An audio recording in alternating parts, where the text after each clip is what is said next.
motivasi. Gini aku iso ngalahkan pasukan Muhammad, kan di sana ada nabinya, nyatanya bisa kalah. Nyatanya kalah itu. Maka suku-suku yang lain termotivasi ingin menghancurkan Islam. Termasuk suku Bani Mustalik sangat pedenya ingin menghancurkan Muslim yang ada di Madinah. Assalamualaikum warahmatullahi wabarakatuh.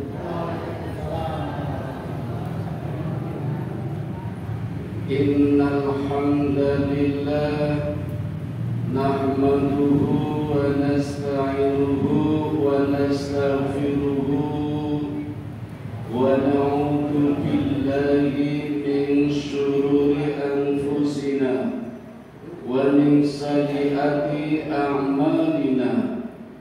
May yahdihillahu fala mudilla lahu wa may yudlil fala hadiya lahu. Asyhadu an la ilaha illallah wahdahu la syarika lahu wa asyhadu anna Muhammadan abduhu wa rasuluhu la nabiyya ba'da.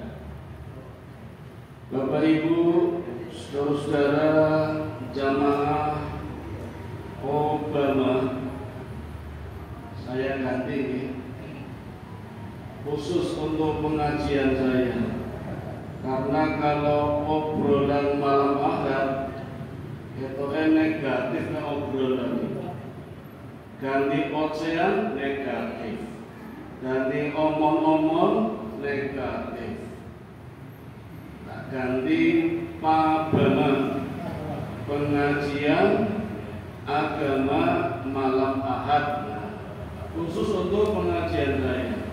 Yang lain boleh Obama, kalau saya tak ganti biar nilainya positif. Apalagi Obama sudah tidak jadi presiden. Jadi tak ganti Obama, pasukan berani mati. Tuh, betina boleh. Mau usah takut, wedi orang wedi tetap mati. Dulu orang-orang tua sering bilang sama anaknya, "Le ojo dadi polisi, engko cepet mati." Nyatane ngerti saiki kok dadi polisi. Ojo dadi tentara, engko nek perang maju dikit mati dikit. Nyatane tentarane sing urip. Ojo kerja nang PLN kok kesetrum. Ojo kerja nang kapal ibu ngelek. Dulu orang tua gitu Bang ya.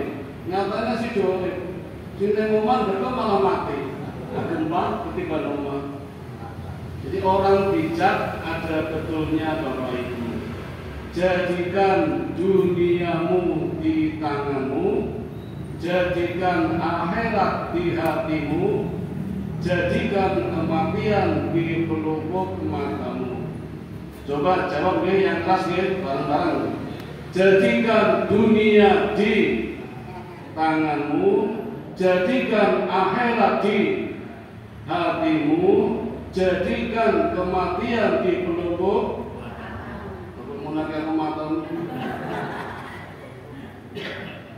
Bapak Ibu, setuju nih khusus pengajian saya pakai nama Pabama, pengajian agama malam Ahad. Saya juga pernah mengisi pasukan Konti Lekok Inti SMA Muhammadiyah 2 Jalan Kapas, juga namanya Pabama. Ini tak ganti, pasukan berani mati. Bapak Ibu, malam ini mari kita tetap luruskan niat kita. Pertama, mendapatkan ridho Allah. Yang kedua, mendapatkan ilmu, hidayah, taufik, barokah. Berikutnya, mendapatkan nilai silaturahmi, ketemu senang, ketemu teman, riang gembira, sedekah, panjang umur. Kemudian niat berikutnya mendapatkan jajan, sudah langsung dapat jajan. Dapat minuman, sudah langsung dapat minuman. Alhamdulillah. Yang pertama tentu Bapak Ibu sekalian, jamaah Pabama pengajian agama malam Ahad, alhamdulillah malam ini kita masih berada di bulan yang sangat istimewa, yaitu bulan Sya'ban, tanggalnya 23. Jadi kita sudah berada di pekan terakhir bulan Sya'ban.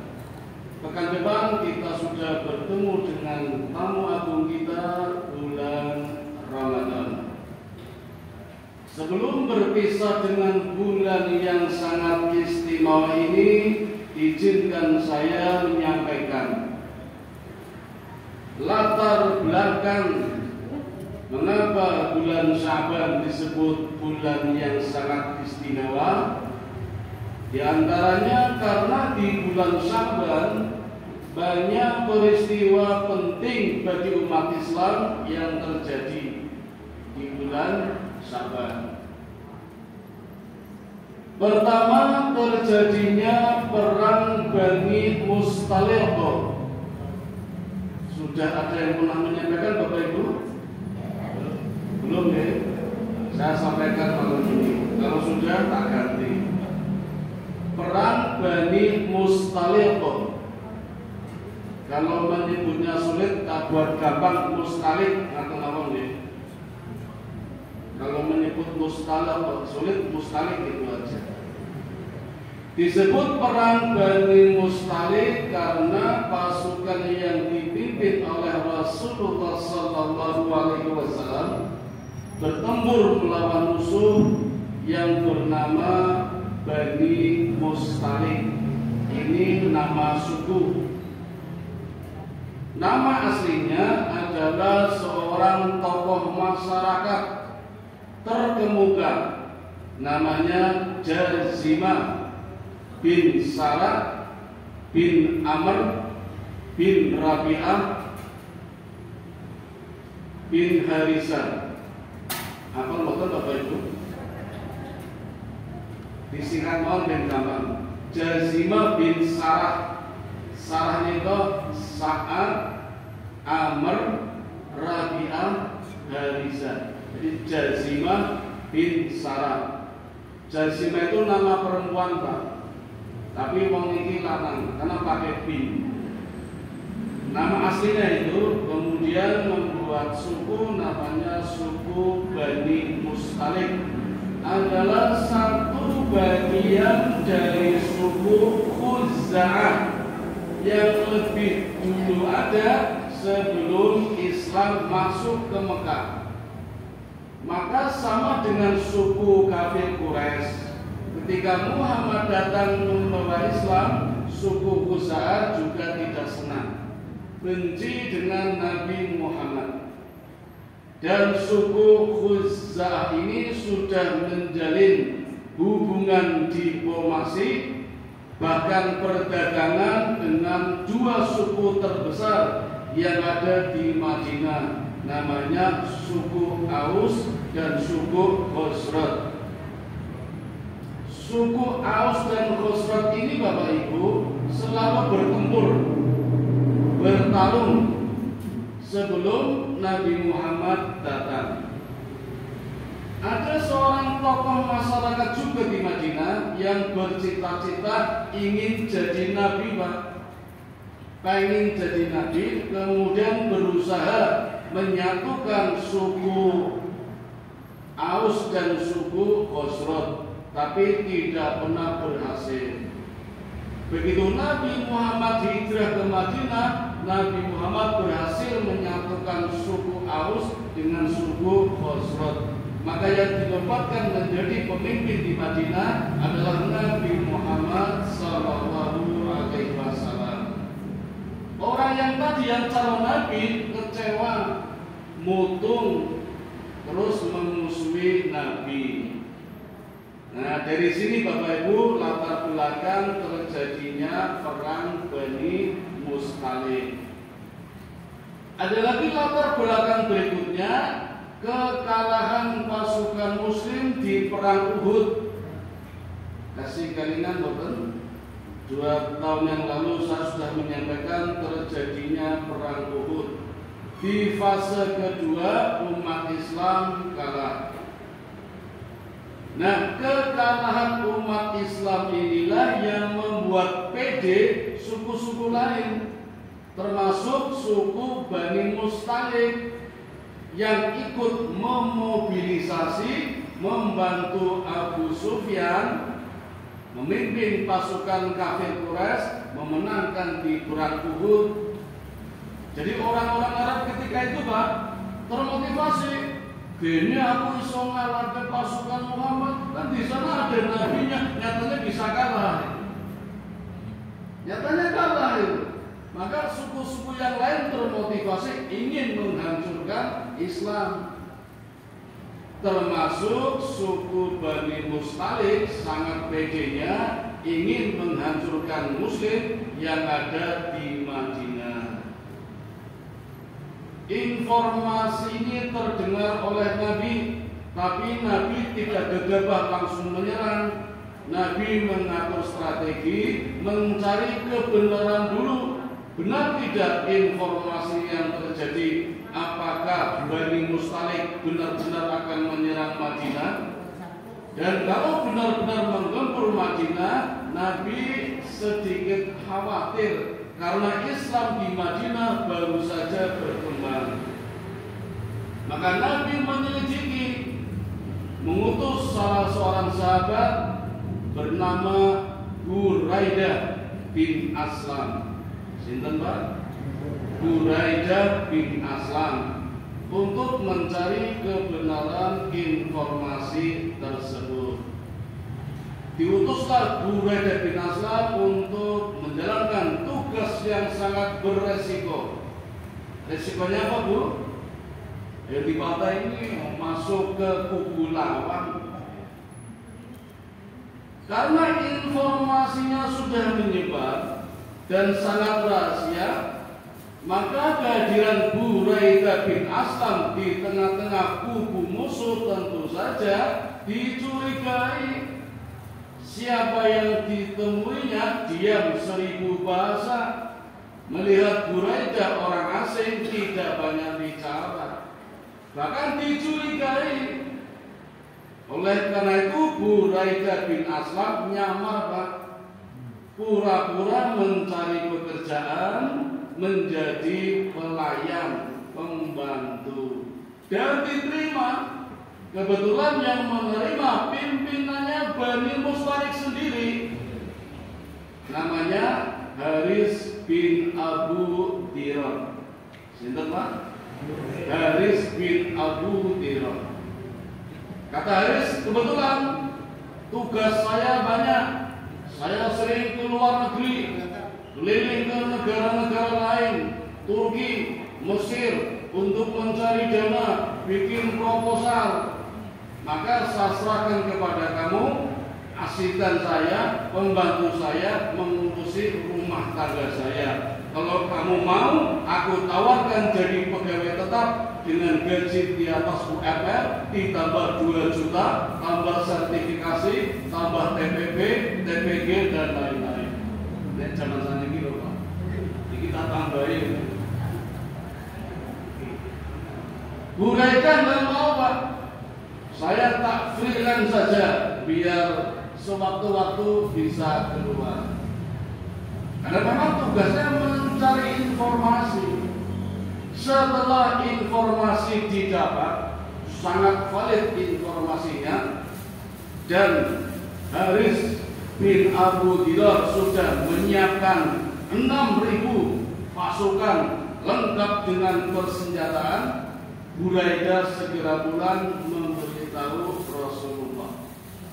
Begitu Rasul mendapat informasi ini, gerak cepat, tidak menunggu lama. Rasul langsung mengumpulkan pasukan dan berhasil dikumpulkan sebanyak 700 pasukan infanteri berjalan kaki dengan senjata pedang dan tombak, ditambah 30 pasukan kavaleri berkuda. Jadi berapa jumlah pasukannya Bu? 730. Melakukan perjalanan yang sangat jauh, Pak. Jalan kaki apa berkuda? Jalan kaki, kudanya yang buri ngalahin. Kudanya kalau laku ketinggalan. Perjalanan membutuhkan waktu 3 hari. Jalan kaki yang kuda kalah. Sampai di sana Bapak Ibu kebetulan melihat pasukan Bani Mustalik sedang santai-santai berburu, bercanda, menggembalakan hewannya, ngomong putra putrinya di daerah namanya Murraizi. Itu sumber mata air telaga namanya Murraizi. Maka perang Bani Mustalik disebut juga perang Murraizi karena terjadinya di wilayah Murraizi, sumber mata air. Begitu cepatnya gerakan Rasulullah, Pak. 730 pasukan mampu memporak-porandakan musuh yang jumlahnya 6.000. Coba Bapak Ibu. Nabi sudah punya pengalaman. Di perang Badar hanya 313 mampu mengalahkan 1.000 orang. Di perang Uhud sebenarnya menang di fase pertama. Hanya 1.000 mengalahkan 3.000. Tetapi di fase kedua kalah karena tidak patuh pada perintah Allah. Jadi sebenarnya Bapak Ibu rumusnya sudah ada di Quran. Allah sudah berjanji kalau disiplin patuh pada Nabi pasti menang. Allah kirimkan tentara-tentara yang tidak kelihatan, junud dan lam tarawunaha. Termasuk di perang Badar Allah turunkan 1.000 malaikat. Jadi yang perang malaikat. Di perang Uhud Allah juga berjanji, tetapi melanggar pesan Nabi. Nabi sudah bilang pasukan panah siap di atas bukit, jumlahnya 50, dipimpin oleh Abdullah. Kalau nanti pasukan di bawah menang, kamu tetap di atas. Kalau di bawah kalah, tetap di atas, jangan turun. Dilalak pasukan Nabi di bawah menang. 2.800 orang kafir Quraisy lari semua, Bang. Dikejar oleh Hamzah, oleh Ali bin Abi Thalib, jumlahnya 50. Ngejar. Sisanya ngopeni ghanimah, harta rampasan perang, ngambil pedang, ngambilin perisai, ngambil onta kuda. Yang di atas tergiur. Komandan bansos nanti turun, Pak. Padahal pesan Nabi jangan turun, perang belum selesai. Dikiranya sudah selesai, udah selesai kan, udah menang, itu udah lari semua. Turun, Pak. Sempat diingatkan jangan turun, ini pesan Nabi. Turun 44 yang turun, sisanya 6. Khalid bin Walid, pemimpin pasukan panah kafir Quraisy, jumlahnya 200. Bersembunyi di bukit, lihat kalau pasukan panah Nabi turun, maka membuat manuver mengelilingi bukit, naik di atas bukit. Ada 6 pasukan panah, beliau kalah dengan 200, dibantai semuanya. Lihat ke bawah, 44 pasukan panah turun, bantai semua. Di situ awal kekalahan pasukan Nabi di perang Uhud. Padahal Allah sudah janji akan menurunkan malaikat sejumlah musuhnya, berarti 3.000 malaikat. Bahkan kalau disiplin Allah janji akan menurunkan malaikat pemburu, tidak cuma malaikat biasa, malaikat pemburu. Ini kok bisa kalah? Padahal rumusnya menang. Karena melanggar janji, tidak taat pada Allah dan Nabi. Pengalaman dari sini di perang Bani Mustalik, walaupun 730 kalau taat kepada Nabi menang, nyatanya mampu mengalahkan 6.000 pasukan musuh. Dan ini rumus manajemen, Pak. Betapa banyak organisasi kecil yang rapi teratur, mampu mengalahkan organisasi besar, tapi tidak teratur, berantakan. Ini manajemen modern seperti itu. Nabi membuktikan hanya 730 mampu mengalahkan, memporak-porandakan musuh yang lengkap dengan senjatanya, jumlahnya 6.000 personil. Hanya satu korban dari pasukan Nabi, Pak, itu pun tidak sengaja. Namanya Hisham bin Sobaba. Sinten, Bu? Hisham bin Sobaba. Ini dari golongan muhajirin, orang yang ikut bersama Nabi hijrah dari Mekah ke Madinah. Itu meninggal terbunuh, bukan oleh musuh, oleh temannya sendiri, karena serbuannya dilakukan malam hari pas hujan lebat, jadi tidak kelihatan. Kena temannya sendiri yang membunuh sahabat Nabi dari golongan Ansor, orang yang menerima Nabi hijrah, orang Madinah. Kakaknya Hisham tidak terima, Pak, protes sama Nabi. Namanya Makis bin Sobaba. Sinten, Pak? Makis bin Sobaba. Apa nggih? Kemudian langsung sesuk lari mudah. Tidak terima. Ya Rasul, saya dendam, akan saya bunuh orang yang membunuh adikku. Siapa ya Rasul? Kata Nabi, enggak usah. Kan enggak sengaja. Serangannya terjadi malam hari, gelap gulita, hujan deras, dan adikmu sudah mendapatkan rahmat Allah, masuk surga. Bahkan yang membunuh pun sudah diampuni Allah karena tidak sengaja. Tapi kata Makis, tidak akan saya bunuh. Kata Nabi, saya bayar dia. Bayar denda, Pak. Dendanya berapa, Bu? 100 ekor onta.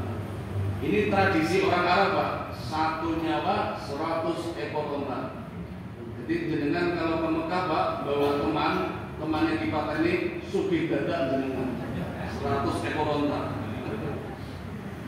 Itu dendanya. Diberikan oleh Nabi 100 ekor onta sebagai diam atas meninggalnya adiknya Makis bin Sobaba, namanya Hisham bin Sobaba. Tetap gak terima, Pak, karena memang niatnya balas dendam. Dia diterima, dia pura-pura masuk Islam, terus tinggal di Madinah, kos sama nyari kontrakan, menunggu saat yang tepat. Ketika Nabi tidak ada, dibunuhlah orang Ansor yang membunuh adiknya. Setelah membunuh, kembali ke Mekah dan murtad, keluar dari Islam. Nanti di kisah selanjutnya, Bapak Ibu, orang ini Makis bin Sobaba meninggal, mati dalam kondisi murtad ketika penyerangan kota Mekah, Fathul Mekah, 5 tahun berikutnya, tahun 10 Hijriah. Pada Bani Mustalik terjadi pada tahun 5 Hijriah di bulan Sya'ban, hari Senin. Masih lama nih, 5 tahun lagi. Ini masih perang Bani Mustalik. Hanya satu yang jadi korban, Bu.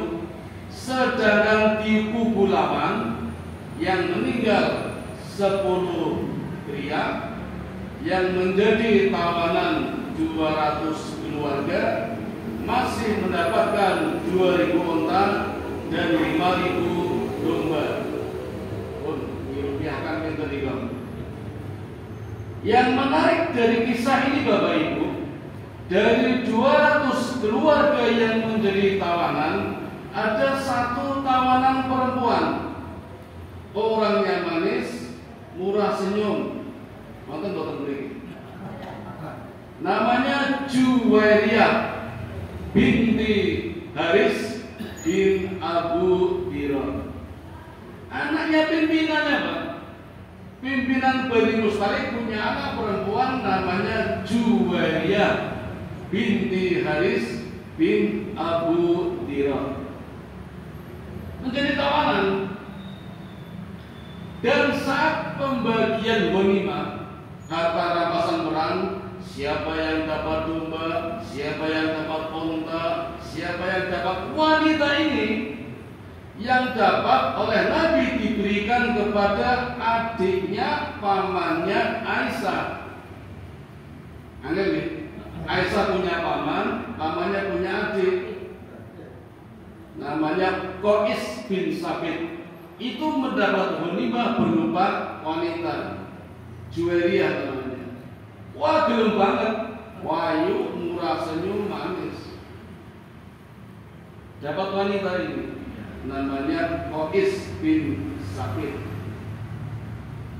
Dapat ghanimah perempuan. Dan di zaman dulu kan masih ada perbudakan, Pak. Jadi boleh dikawini boleh, karena budak dikawini boleh. Kalau sekarang nggak bisa, nggak boleh. Beristri dua saja nggak boleh. Harus izin istri pertama. Tapi ada yang pendapat kalau saya izin nggak apa-apa. Kalau tanya sama saya harus izin. Kenapa nggak izin? Orang wanita berarti orang gentle, pilih-pilih. Maka mohon maaf Bapak Ibu, mohon maaf ya. Mohon maaf nih, saya nggak setuju dengan nikah sini. Kenapa saya harus ini? Putih kok, berarti orang gentle. Nah gentle yang terang-terang beli ngopo.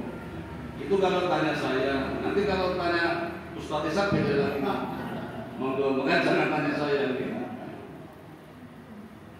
Bapak Ibu, Juwairiyah nggak mau. Coba bilang bayar tebusanku. Lari Pak. Juwairiyah tidak mau menjadi ghanimahnya Qais bin Sabit, lari. Dan larinya kemana Pak? Ke Nabi Muhammad. Kebetulan ada Aisyah. Jadi Aisyah ikut perang Pak. Ini kebiasaan Nabi kalau perang pasti mengajak istri-istrinya. Nah, diundi. Pernah juga diundi yang keluar dua, Hafsah sama Aisyah. Ini diundi satu, yang keluar Aisyah. Diajak Pak, diajak perang loh ini. Orang diajak yang mall, yang diajak yang mall seneng, yang amplas seneng, yang galer seneng, yang pasar diajak perang. Jadi kan wali bertemu ngejak bojo.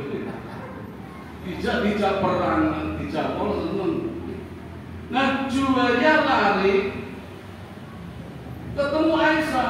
Aisyah kaget Pak, sampai mengatakan, demi Allah, saya nggak suka lihat kamu di hadapan saya, sebagaimana nanti Rasul suka lihat kamu. Ini berarti kan cemburu toh Pak. Khawatir kalau nanti Nabi lihat kamu. Aisyah belum selesai bicara Pak, Juwairiyah langsung masuk kamarnya Nabi coba. Aisyah ngomong belum selesai baru kaget, Juwairiyah langsung masuk kamarnya Nabi. Dan ada Nabi Pak. Coba. Betul Pak. Jenengan tiba-tiba kamarnya dileboni perempuan. Padahal waktu bojone jenengan. Ini kisah yang menarik Bapak Ibu. Ternyata Juwairiyah itu sudah sering mendengar tentang kebaikan-kebaikan Nabi. Cuma belum tahu Nabi Muhammad seperti apa. Dan kebetulan Juwairiyah tidak suka dengan bapaknya, kan bapaknya kafir.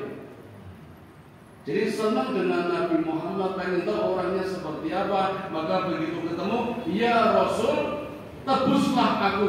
Jadi minta tebusan. Tidak mau ditebus oleh Qais bin Sabit, maunya yang tebus Nabi Muhammad. Nabi Muhammad bilang, ya Juwairiyah, maukah aku tawarkan yang lebih baik? Apa ya Rasul? Kamu akan aku tebus, bahkan akan aku nikahi.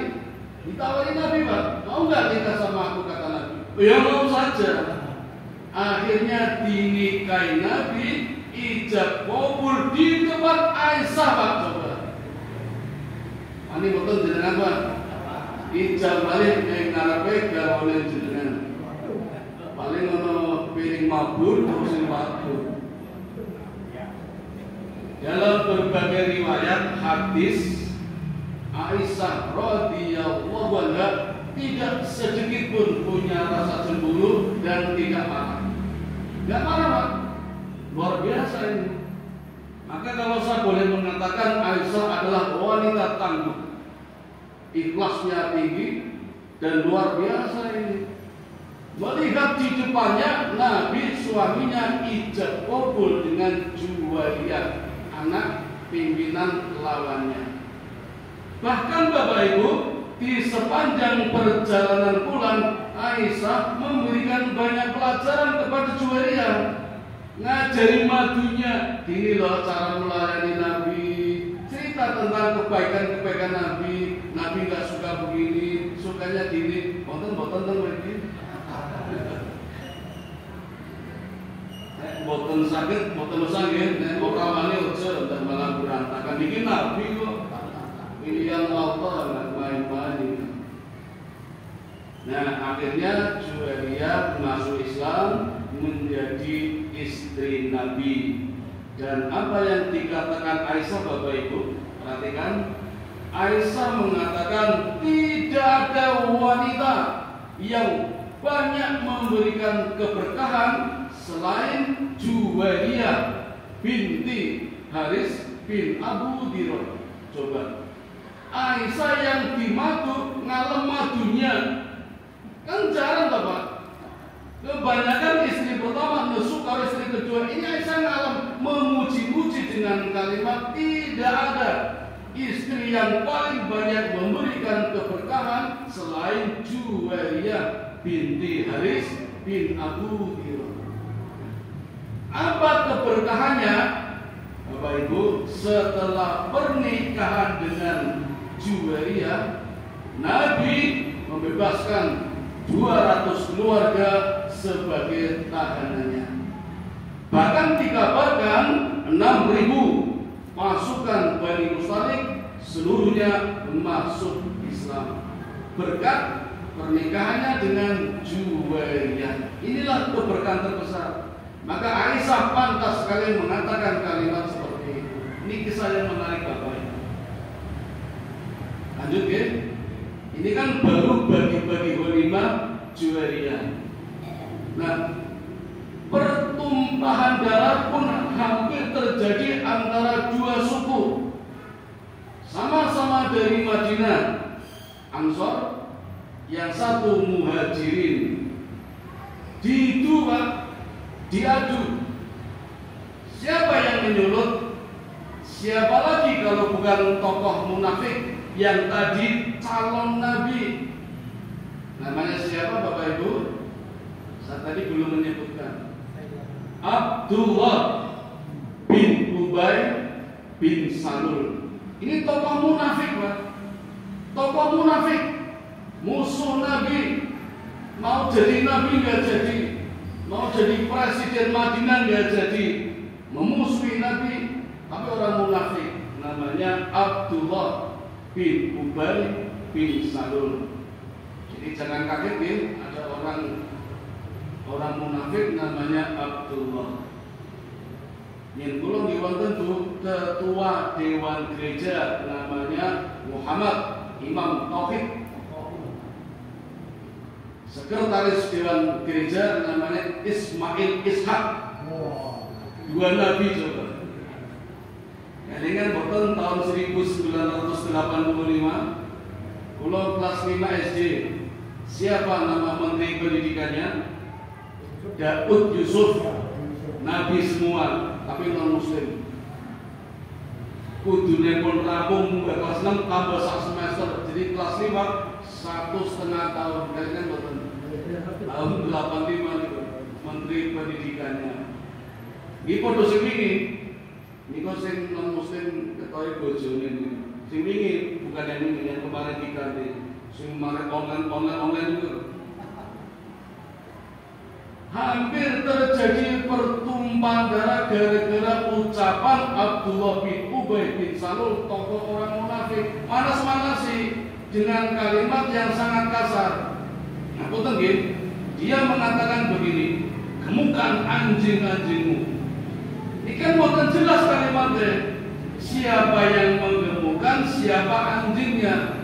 Dia mengatakan gemukan anjing-anjingnya. Kan orang jelas. Memang orang munafik itu bakal ngomong orang jelas. Dia ingin menyelamatkan diri sendiri, yang penting dia selamat, tapi nanti ada masalah. Urusan dia. Gitu orang munafik seperti itu ciri-cirinya. Waktu teman ini, orang munafik yang kuat akan mengalahkan yang lemah. Ini dia juga bilang itu. Kan nggak jelas ini. Yang kuat siapa, yang lemah siapa? Ansor apa Muhajirin? Hampir tembur Pak itu sahabat-sahabat Nabi dari golongan Ansor dengan Muhajirin. Ada Nabi di depannya coba. Melihat pemandangan seperti itu, Nabi langsung perintahkan pasukan jalan, pulang Pak. Biasanya pasukan Nabi kalau pulang sebentar-sebentar berhenti, sebentar-sebentar berhenti. Kali ini tidak berhenti Pak. 2 hari perjalanan tidak berhenti kecuali sholat baru berhenti. Makan saja di atas onta, di atas kuda. Sehingga begitu lelah melakukan perjalanan pulang selama 2 hari, Nabi baru istirahat. Dan saat istirahat ada seorang sahabat menghadap Nabi, namanya Husain. Sinten Bu? Ayo gampang orang nganggo pin. Husain. Tanya Nabi, ya Rasul ada apa? Tumben ini 2 hari perjalanan tidak berhenti. Kata Nabi, apa kamu tidak tahu Husain? Tidak ya Rasul. Bukankah sudah sampai berita kepadamu? Siapa ya Rasul? Itu Abdullah bin Ubay bikin masalah. Kalau begitu ya Rasul, izinkan aku tebas patah lehernya. Wah jagoan ini Pak. Orang-orang Arab memang gitu Pak. Orang satu suan. Dengan bahasa lain, saya bunuh ya Rasul. Apa jawaban Nabi Bapak Ibu? Ya Husain, aku tidak ingin mendengar seorang Nabi membunuh sahabatnya. Coba Pak, Abdullah bin Ubay sudah bikin masalah, orang munafik akan dibunuh oleh Husain. Nabi masih mengatakan, saya tidak ingin mendengar ada seorang Nabi yang membunuh sahabatnya.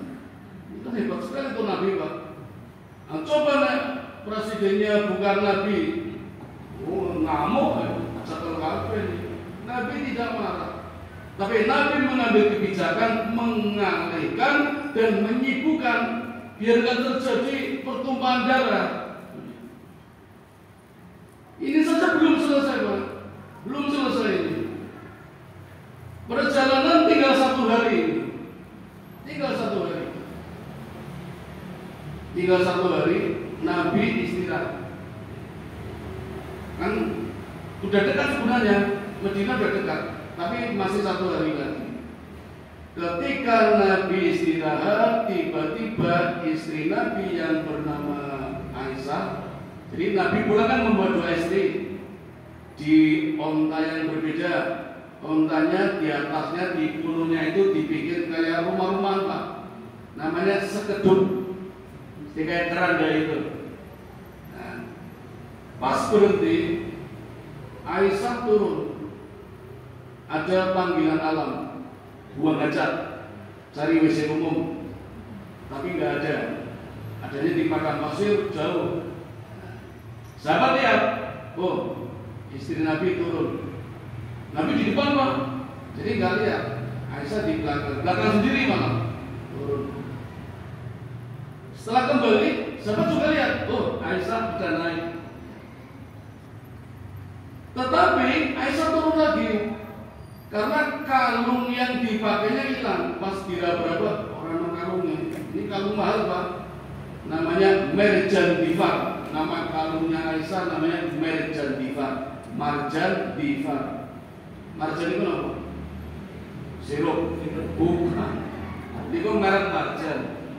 Berlian. Marjan itu berlian. Difar kelap-kelip. Ini kok kalungnya Aisyah yang diberikan oleh ibunya saat menikah dengan Nabi Muhammad. Ibunya memberikan hadiah kalung namanya Merjan Difar. Hilang Pak. Aisyah turun, Sahabat nggak lihat. Jadi ngertinya kan Aisyah masih di atas onta. Aisyah turun, sahabat nggak lihat. Nyari kalungnya, ketemu itu pedelingan.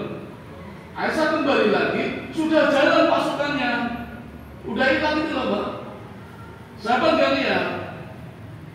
Dan memang Aisyah menceritakan di dalam hadis-hadisnya, Aisyah mengatakan kala itu banyak wanita-wanita yang berat badannya ringan-ringan, badannya kecil-kecil. Termasuk Aisyah sendiri, badannya kecil dan berat badannya cuma 40 kilo. Jadi di atas ontak ada Aisyah apa tidak ada sama saja, nggak terasa. Sehingga sahabat yang mengangkat pun itu nggak tahu kalau Aisyah nggak ada. Tahunya kan ada, tadi lihat, terus Aisyah turun lagi, nggak lihat pas turun, terus jalan pasukannya. Aisyah juga cerita di dalam hadisnya, aku hanya menunggu di atas batu, berharap ada utusan Nabi yang datang menjemputku. Ternyata tidak ada. Jadi Aisyah hanya tiduran di atas batu menunggu sampai pagi. Tiba-tiba datang satu orang anggota pasukan Nabi yang memang ditugaskan berada di barisan paling belakang. Tugasnya menyisir. Kalau ada pedang yang tertinggal, perisai yang tertinggal, itu ngambil Pak, paling belakang. Namanya Sofwan bin Mu'attal. Sinten Pak? Sofwan bin Mu'attal. Sofwan hafal Aisyah. Karena dulu sebelum ayat tentang jilbab, pernah lihat rambutnya. Setelah pakai jilbab, ayat itu turun, juga hafal Sofwan. Jadi lihat kali itu Aisyah. Tapi Aisyah lagi tiduran. Tiba-tiba Sofwan bertanya, hanya bertanya saja siapa. Aisyah kaget, lalu hanya mengucapkan innalillahi. Jadi kita kalau kayak gitu, innalillahi. Ternyata Aisyah. Hanya itu Pak ucapan yang keluar dari lisan Sofwan bin Mu'attal, tidak ada kata-kata lain. Lalu Sofwan memberikan ontanya, kakinya diinjak sehingga jalan. Sofwan jauh berada di depan Aisyah. Sampai pagi, sampai siang di Madinah, dua orang ini sama sekali tidak bicara, tidak ngobrol-ngobrol. Hanya Aisyah saja waktu kaget mengucapkan innalillahi, dan siapapun cuma bertanya siapa. Udah nggak ada yang lain. Tapi oleh Abdullah bin Ubay dijadikan fitnah. Coba Bapak Ibu kalau terjadi pada diri kita, sak mobil, wong loro, lanang wedok, sak wengi nganti esuk nganti awan apa meneng-menengan. Nggak mungkin. Ora kuat. Ini dua orang loh Pak. Aisyah, Sofwan. Dari malam sampai pagi sampai siang berdua tidak berucap satu patah kata pun. Bahkan Sofwan jauh di depan Aisyah. Tetapi siang hari Pak, bayangannya seolah-olah mereka menyatu. Bayangan siang hari itu Pak. Ya kayak kita mainan di bayangan itu kan. Jauh dua orang iso kayu cerak tuh Pak. Itulah perangkapnya Abdullah bin Ubay bin Salul, tokoh munafik, menyebarkan fitnah, berita hoax. Aisyah dituduh selingkuh dengan Sofwan bin Mu'attal. Kasus ini Bapak Ibu terjadi di bulan Syawal yang terkenal dengan peristiwa Hadisul Ifki. Apa Pak? Ya, atau ifak, disingkat ifak. Hadis artinya berita, ifki bohong, berita bohong. Fitnah besar yang melanda Nabi, istri Nabi, keluarga dan para sahabat Nabi. Jadi Nabi saja difitnah Bapak Ibu, nggak usah kaget kalau kita difitnah. Jadi nggak usah kaget kalau kita dirasani tonggone, difitnah, diceritakan. Nabi saja difitnah coba. Aisyah istri Nabi aja difitnah. Aisyah sendiri nggak tahu Pak. Karena sampai di Madinah Aisyah langsung masuk rumah, bahkan masuk kamar dan sakit selama 30 hari. Jadi nggak tahu berita di luar. Sakitnya Aisyah juga menjadi bahan fitnah oleh tokoh munafik ini. Loro toh, kesel kok masalah loro. Orang munafik gitu Pak. Ya kesel namanya, berhubungan masalah kesel. Mulanya loro, lidahnya itu orang munafik seperti itu. Nabi ya resah juga Pak. Jadi kalau kita gelisah, Nabi saja resah kok. Nabi ya resah. Ditambah lagi biasanya wahyu turun. Ini ayat gak turun-turun. Jangan-jangan benar-benar terjadi fitnah ini. Apa Allah sudah gak suka denganku? Nabi ya gelisah Pak. Jadi kalau jangan gak gelisah, aneh gitu. Jadi orang normal Nabi aja gelisah itu. Sampai-sampai Nabi mengatakan, ya istriku jujur sajalah, cerita saja apa adanya. Kalau memang engkau berbuat, bertobatlah, insya Allah Allah mengampuninya. Aisyah marah Bu. Ya kau yang jenengan dituju garwane pun marah betul. Aisyah marah. Ya Nabi, aku harus mengatakan apa lagi? Aku tidak berbuat. Kalau begitu antarkan saja aku ke rumah orang tuaku. Kayak Betari ya saudara. Diantar Pak. Coba Nabi tidak menceraikan, tapi diantar kembali ke orang tuanya. Berarti pisah ranjang ya. Ngatur Bang ya. Dan jenengan lesu jangan dicerai dulu, mendingan pisah ranjang dulu. Gue naik bumi kedemen kan iso diambil lagi. Ini kalau dicerai aman nanti balinya Pak. Apalagi talak 3 ya. Hati-hati talak 3 nggak bisa kembali Pak. Kalau pengen kembali yang di talak 3 harus nikah dulu sama laki-laki lain, cerai baru bisa kembali. Tapi yang sering terjadi begitu talak 3 terus nikah sama laki-laki lain, nanti kembali nyatanya nggak kembali, berarti gak senang kayak di film-film itu. Itu namanya siasat, Allah tahu nggak boleh. Dan Nabi mengajarkannya begitu. Jadi Aisyah diantar pulang. Beda itu Madinah, apalagi Mekah. Tapi Aisyah nggak tahu. Sampai akhirnya dihadirkan saksi Ali bin Abi Thalib dan lain-lain juga ragu. Pembantunya Aisyah yang mantap. Tidak pernah aku melihat wanita semulia Aisyah. Tentu saja tidak berbuat seperti itu. Nah, dalam kondisi kritis seperti ini Aisyah hendak diceraikan, baru Allah selamatkan, Allah turunkan ayat. Langsung 2 surat lah. Yang pertama surat Al-Munafiqun, yang kedua surat An-Nur ayat 11 sampai 36.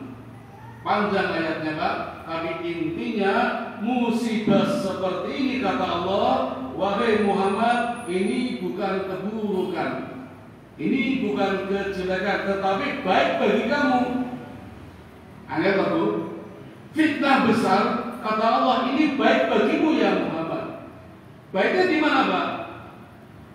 Baiknya tampak jelas orang munafik. Tadinya nggak kelihatan, tapi dengan kasus ini jadi jelas siapa itu orang munafik. Itu pelajaran yang berharga Pak. Allah tunjukkan ya Muhammad, ternyata orang munafiknya ada di antara kamu, orang dekatmu. Ini pelajaran buat kita Bapak Ibu. Kalau kita dicemarkan orang, biasanya yang menyebarkan orang dekat dengan kita. Rumusnya surat An-Nur ayat 11 sampai 36. Moga nanti dibuka. Pak. Nggak usah nyalakan orang lain, paling di antara kita. Mungkin di sini juga ada nanti pulang menyebarkan berita. Teman-teman sudah banyak cerita sama saya. Setiap pengajian biasanya ada 3 orang. Kalau enggak misionaris, mungkin preman, mungkin intel.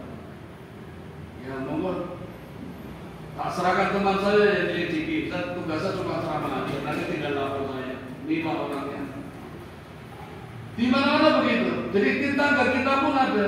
Rumusnya di surat An-Nur Allah membocorkan orang-orang munafik seperti itu. Maka dengan turunnya ayat ini jelas siapa orang munafiknya. Dan ini doa yang sering kita baca tuh Bapak Ibu. Kalau masih sekolah ya, kalau anak-anak kita yang masih sekolah sering dibaca biasanya setelah pelajaran selesai. Allahumma arinal haqqa haqqa warzuqna ittiba'ah wa arinal batila batila warzuqna ijtinabah. Ya Allah, tunjukkan kepada kami bahwa yang benar tampak benar. Berikanlah kekuatan kepada kami agar kami dapat melakukannya. Tunjukkanlah kepada kami bahwa yang batil tampak batil, dan berikanlah kekuatan kepada kami agar dapat menghindarinya. Jadi jelas mana yang benar, mana yang salah. Tampak jelas peristiwa ini siapa orang munafiknya. Allah buka lebar-lebar itu. Dan berita gembira berikutnya disampaikan oleh Allah kepada Nabi. Nabi menyampaikannya kepada Aisyah. Ya Aisyah, selamat. Allah sudah membebaskan dan mensucikan kamu. Kamu terbebas dari berita hoak, dari fitnah besar. Apa reaksi Aisyah, Bapak Ibu? Masih marah, gak langsung reda. Itulah perempuan. Jadi orang langsung marah, masih marah. Aisyah diajak pulang aja masih belum mau. Enggak, sama-sama ibu dulu. Baru Abu Bakar, bapaknya Aisyah, mengancam. Aisyah baru mau pulang kembali sama Nabi. Ceritanya begitu Bapak. Ini peristiwa yang kedua, hadisul ifki, yang terjadi di bulan Sya'ban. Tinggal 5 menit nih. Saya tambah 1 lagi. Kerasa buatan? Terjadinya tahwilul kiblat, perubahan arah kiblat dari Masjidil Aqsa, berubah sholatnya menghadap Masjidil Haram. Sekarang kita sholat bukan menghadap Ka'bah ya, menghadap Masjidil Haram. Kita terima beres. Dulu Nabi perjuangannya 2 tahun Pak. Sepulang dari Isra Mi'raj, 7 bulan lamanya Nabi sholatnya masih menghadap Yerusalem, Palestina yang sekarang digempur Israel. Nabi hijrah ke Madinah masih menghadap Masjidil Aqsa selama 17 bulan. Jadi total 24 bulan atau 2 tahun menghadap Masjidil Aqsa. Dan itu perintah Allah, dan itu tradisi, karena ada nabi-nabi yang dari golongan Bani Israel.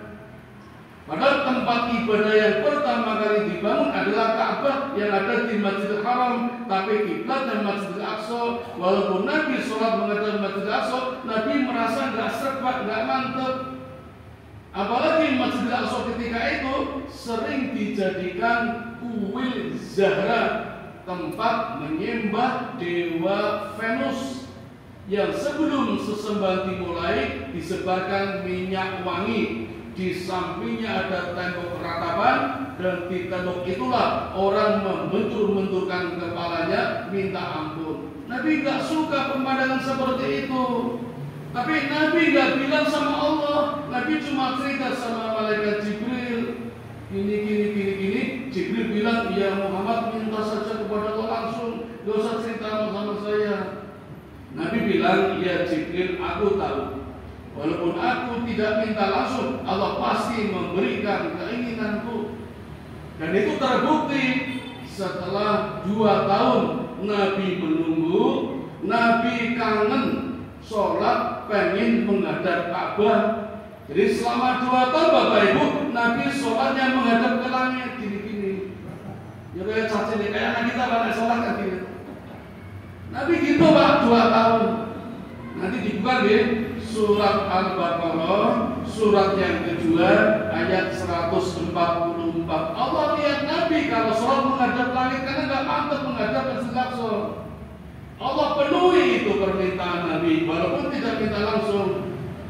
Dan ini terjadi di bulan Sya'ban tahun 2 Hijriah di hari Senin ketika Nabi ziarah kepada seorang sahabat yang syahid di medan juang, namanya Bisir bin Bara bin Ma'ruf. Sinten Bu? Bisir bin Bara bin Ma'ruf meninggal dunia. Nabi ziarah sambil nengok ibunya. Ziarah selesai, Nabi mau pulang, sudah saatnya sholat duhur. Ini pelajaran buat kita Bapak Ibu. Nabi tidak akan pulang sebelum sholat di masjid setempat. Kalau sudah saatnya sholat, kita kan tidak, nanti aja di rumah kan bisa. Nggak ada jaminan Bapak Ibu kalau kita masih hidup sampai di rumah. Nabi nggak mau, Nabi sholat dulu baru pulang.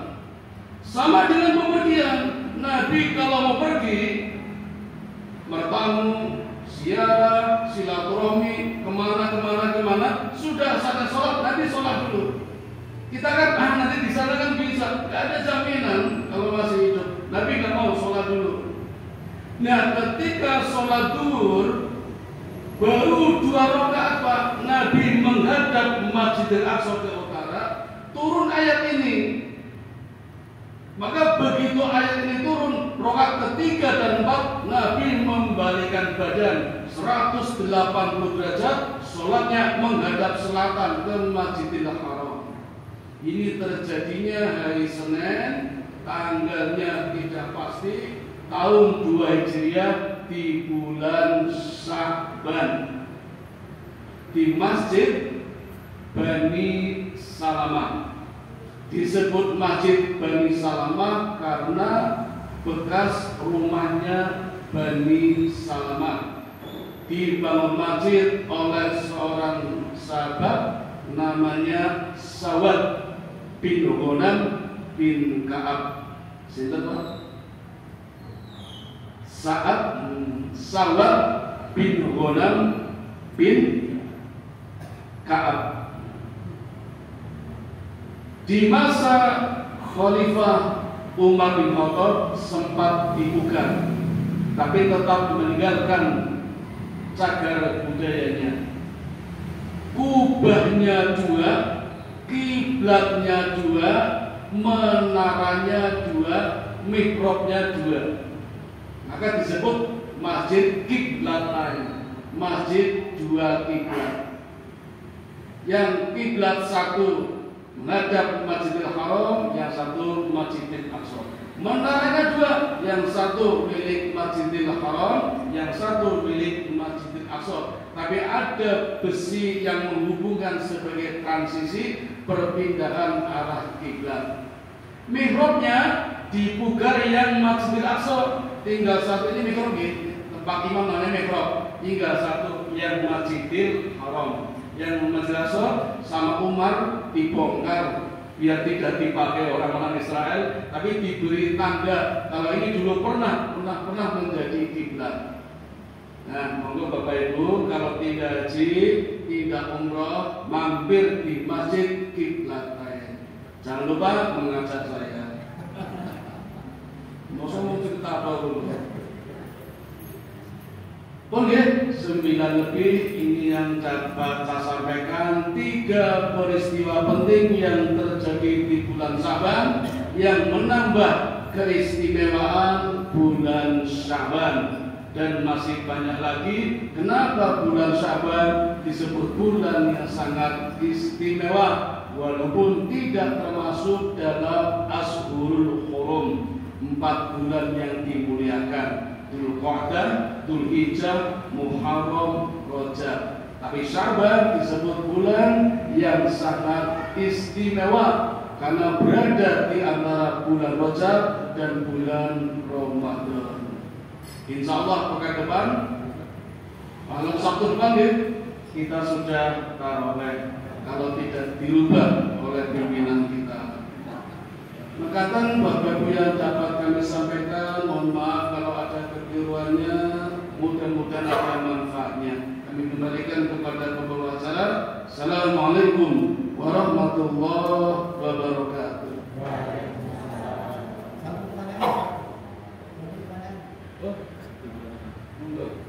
Pada waktu Nabi tadi sholat di Bani itu sendirian tanpa ada makmumnya.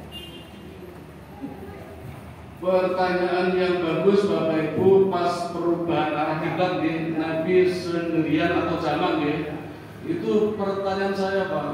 Mau saya tanyakan sama Ustaz saya, malah ditanyakan saya. Kita jawab Nabi berjamaah. Tapi saya belum menemukan hadis yang menggambarkan bagaimana Nabi cara pindah kiblatnya. Tapi logika apa nih? Bisa dengan jalan, bisa dengan lari, langsung berubah arah seperti tonti itu Pak. Seperti tonti. Jadi Bapak Ibu yang selama ini ragu, kan kadang kita ragu kalau bergerak nggak boleh dari 3 kali, itu kan fikih toh Bapak Ibu. Misalnya soft depan kosong, yang ini nggak ada yang mau maju, paling belakang lari boleh Pak? Boleh, nggak batal. Walaupun lebih dari 3 langkah. Masing kan orang nggak maju kan mau? Kan kadang kan nggak maju, mungkin nggak kaos orang pena, yang belakangnya boleh maju. Jenengan yang jogo peruh soft ngarep kosong, layu boleh. Aslinya orang belum maju. Jadi nggak terpancang pada gerakan. Nabi pernah sholat duhur lupa Pak, harusnya 4, baru 2 sudah salam. Abu Bakar, Umar, Utsman, nggak ada yang beri negur.